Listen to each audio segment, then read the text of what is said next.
बिहार में चुनावी जंग के साथ साथ जुबानी जंग भी जोर शोर से हो रही है। अपने अपने दांव को आजमाने के चक्कर में देवी देवताओं पर भी राजनीति होती नजर आ रही है। कल आरजेडी के एमएमएल फतेह बहादुर ने मां दुर्गा को लेकर विवादित बयान दिया था, जिसके बाद सियासी गलियारे में हलचल मच गई। फतेह बहादुर की इस अभद्र टिप्पणी करने के मामले को लेकर लोगों में आक्रोश बढ़ता नजर आ रहा है। जहां एक और आम आदमी की आस्था के प्रतीक मां दुर्गा पर दिए गए बयान को लेकर नाराजगी देखी जा रही है, तो वहीं दूसरी ओर राजनीति भी इस मामले को लेकर तूल पकड़ता नजर आ रहा है। फतेह बहादुर के बयान को लेकर पटना के कदमकुआं इलाके में भाजपा युवा कार्यकर्ताओं ने मां दुर्गा की आरती कर आरजेडी विधायक के पोस्टर को जलाकर अपना गुस्सा जाहिर किया।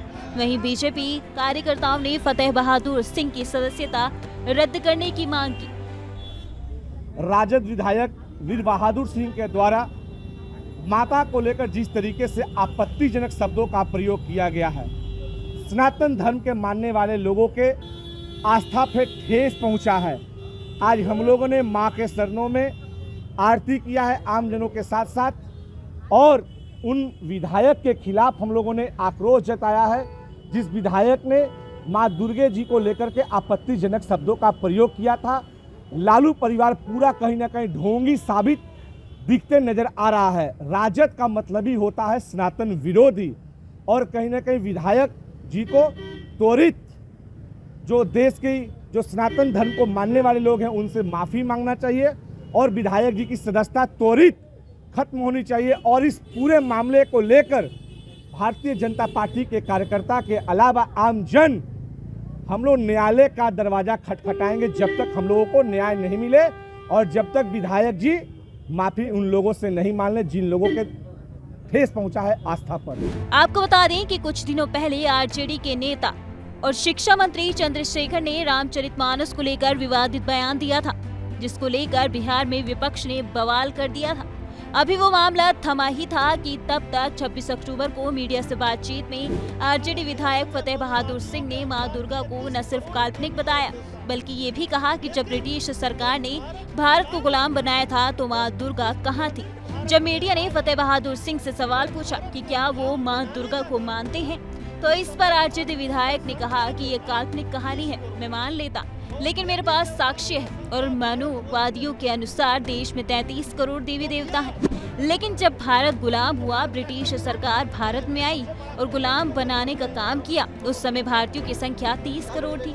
मैं उन मनुवादियों से पूछना चाहता हूँ जिन्होंने ये लिखा कि महिषासुर की करोड़ों सेना के साथ माँ दुर्गा ने लड़ाई लड़ी और महिषासुर का नरसंहार कर दिया। जब मुट्ठी भर ब्रिटिश सरकार ने भारत को गुलाम बनाया तो मां दुर्गा क्या कर रही थी? 10 हाथ का औजार कहाँ था? इतना कुछ कहने से फतेह बहादुर का मन नहीं भरा, तो उन्होंने दुर्गा पूजा में होने वाली पूजा अर्चना करने को नाजायज खर्च बता दिया। मानते हैं विधायक जी, दुर्गा को देवी मानते हैं। काल्पनिक, एक काल्पनिक कहानी है। दुर्गा उस कहानी का एक पात्र है।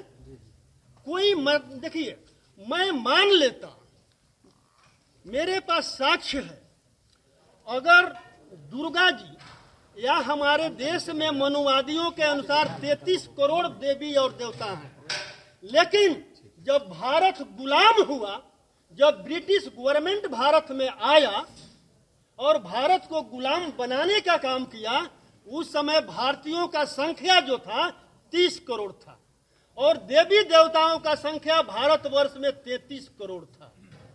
तो क्या मैं उन मनुवादियों से पूछना चाहता हूं जिन मनुवादी ने ये लिखा कि महिषासुर के करोड़ों करोड़ सेना के साथ मां दुर्गा ने लड़ाई लड़ा और महिषासुर को संहार कर दिया, तो मुट्ठी भर ब्रिटिश गवर्नमेंट जब भारत को गुलाम बनाया तो उस समय मां दुर्गा ने क्या कर रही थी?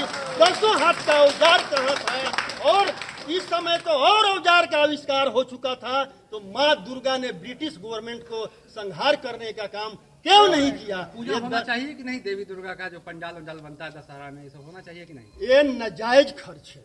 आप बताइए, अगर मां दुर्गा इसी में लिखा हुआ है, देखिए मां दुर्गा सब एक पुस्तक है, द्वितीय अध्याय इसमें देखिए, माँ दुर्गा जब कदम रखी तो तीनों लोक हिलने लगा। तीनों लोक में क्या केवल भारत ही आता है क्या, कि पूरा विश्व आता है? अगर दुर्गा देवी होती और इनका अवतार हुआ रहता तो केवल भारत में ही क्यों, विश्व में क्यों नहीं? हो सकता है आपकी बातें तक सही हो, लेकिन किसी को हिंदू, मैं कहता हूं कि हिंदू, हम कौन सा हिंदू है? जब मनुवादियों ने, जिन मनुवादियों ने देवताओं को काल्पनिक बनाया, उसी मनुवादियों ने हमें 90% के लोगों को, ओबीसी SC ST के लोगों को शूद्र का नाम दिया। फतेह बहादुर के इस बेतुके बयान से राजनीतिक गलियारों में घमासान मचा हुआ है। लोगों की आस्था पर चोट बताते हुए जनता सड़क पर उतरकर अपना गुस्सा जाहिर कर रही है।